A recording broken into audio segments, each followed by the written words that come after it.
एक साल जंग के बाद इसराइल और हिजबुल्लाह में जंग बंदी का मुआहदा तय पा गया है और अब ये उम्मीद पैदा हुई है कि लेबनान पर नाजायज रियासत इसराइल के हमले रुक जाएंगे। दूसरी बात नाज़रीन ये है कि अब इसराइल ने कहा है कि मेरा पूरा का पूरा जो फोकस है वो होगा ईरान पे। यह है बड़ी चीज, क्योंकि वो चाह रहा है कि उसको लगता है कि लेबनान मेरे लिए इतनी बड़ी थ्रेट शायद रहा नहीं, मुझे असल थ्रेट जो है वो ईरान से। इनफैक्ट नेतन्याहू ने तो यहां तक कहा है कि हिजबुल्लाह को दिहाइयों पीछे धकेल दिया है, अब हमारी पूरी तवज्जो ईरानी खतरे की तरफ होगी। देखिए, पहली बात तो ये है कि जो टास्क था, ये जो उन्होंने ऑब्जेक्टिव्स अपने बनाए हुए थे नेतन्याहू ने या इजराइल ने, जो लेबनान की हद तक अगर मैं बात करूं तो वो उन्होंने अपने टारगेट जो है या अपने प्लान्स जो है या ऑब्जेक्टिव्स जो है वो उन्होंने अचीव कर लिए हुए टू सम एक्सटेंट। नाज़रीन, गुज़श्ता एक साल से ज़्यादा अरसे से इजराइल गजा एंड लेबनान में वहशियाना कार्रवाइयों में मसरूफ है, लेकिन बिलाखिर अमेरिका की सरपरस्ती में इजरायली हुकूमत लेबनान में हिजबुल्लाह के साथ सीज फायर पर आमादा हो गई है, मगर गजा में इस हवाले से कोई पेशरफ्त नहीं हो सकी। इनफैक्ट नेतन्याहू ने तो यहाँ तक कहा है कि हिजबुल्लाह को दिहाइयों पीछे धकेल दिया है, अब हमारी पूरी तवज्जो ईरानी खतरे की तरफ होगी। सारी सिचुएशन में हमारा सवाल ये कि जब इजराइल लेबनान में हिजबुल्लाह के साथ जंग बंदी कर रहा है तो गजा में हमास के साथ क्यों नहीं की जा रही। नेतन्याहू का जो ईरान के हवाले से स्टेटमेंट है ये कितना अलार्मिंग है और इसका हम देख रहे हैं कि किस हद तक खित्ते पे असरात मुरतब हो सकते हैं। हेलो दोस्तों, स्वागत है आप सबका आज की इस वीडियो में। तो दोस्तों, आज की इस वीडियो में पाकिस्तानी मीडिया का रिएक्शन देखते हैं। तो दोस्तों, पाकिस्तानी मीडिया की जानिब से इस वक्त की सबसे बड़ी खबर निकलकर सामने आ रही है कि लेबनान में इजराइल और हिजबुल्लाह के दरमियान एक सीज फायर का ऐलान हो चुका है, जिस पर पाकिस्तानी मीडिया बौखलाया हुआ है।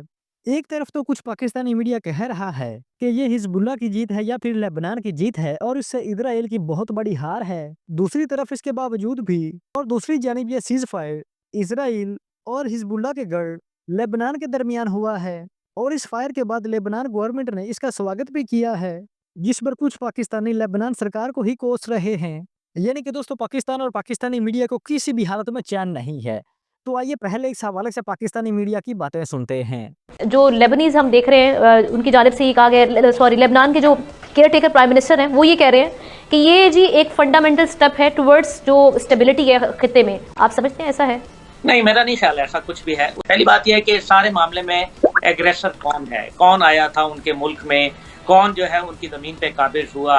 अभी ये ऐसा ही है कि मैं बोल्ड टेलीविजन में आ जाऊं और निचली फ्लोर पे जबरदस्ती ताकत की बुनियाद पर कब्जा कर लूं और फिर कहूं कि आपके साथ नेगोशिएट कर लेते हैं। आप कहते हैं कि जी ठीक है, आप पहला फ्लोर आप ले लें और 3 फ्लोर हम रख लेते हैं। अब ये बात तो बिल्कुल ही काबिल कबूल नहीं है।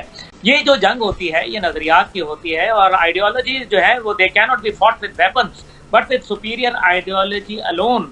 इसलिए वो आइडियोलॉजी वहाँ इजराइल के पास नहीं है और हकीकत यह है कि वो एक दहशतगर्द स्टेट है, एक गासिब स्टेट है और ये सिर्फ अपने आप को तिफल तसल्लियाँ देने की बात है। लेबनान के जो लीडरशिप है, आपको मालूम है कि वो क्या उनका आलम है। मैं एक छोटी सी मिसाल आपको दे देता हूँ कि लबनानी सफ़ीर जो है वो ईरानी सिफारत खाने में गए और वहाँ जब हिजबुल्लाह के लीडर जिनको शहीद कर दिया गया था उनकी ताज़ियत करने के लिए वहाँ गए और उन्होंने कहा कि हम तो इनकी ताज़ियत के लिए भी अपने एम्बेसी का दरवाज़ा नहीं खोल सकते। ये आलम है। तो आप इससे अंदाज़ा कर लें कि जो लेबनीज जो हुकूमत है वो रिप्रेजेंट ही नहीं करती अवाम की विल को और जो लोगों के जज्बात हैं, जो उनकी उमंगें हैं, जो उनकी ख्वाहिशात हैं, जो अरब दुनिया है उसके जो नौजवान नस्ल है उनकी चाहत क्या है वो आप जानती हैं। लेकिन उनकी जो हुकूमतें हैं ज्यादातर अरब ममालिक की वो प्रो वेस्ट हैं, क्योंकि उनको अपने सिस्टम्स को बरकरार रखने के लिए जो है अमेरिका की आशीर्वाद चाहिए। सीरिया के बाद ईरान को भी टारगेट करने के लिए ईरान की अब इनका झुकाव उस जानिब जा रहा है, इसलिए यहाँ पर सीज फायर किया जा रहा है। और दूसरा ये कि गजा के साथ अब आने वाले दिनों में किस जानिब जाते हुए देख रहे हैं मामला को?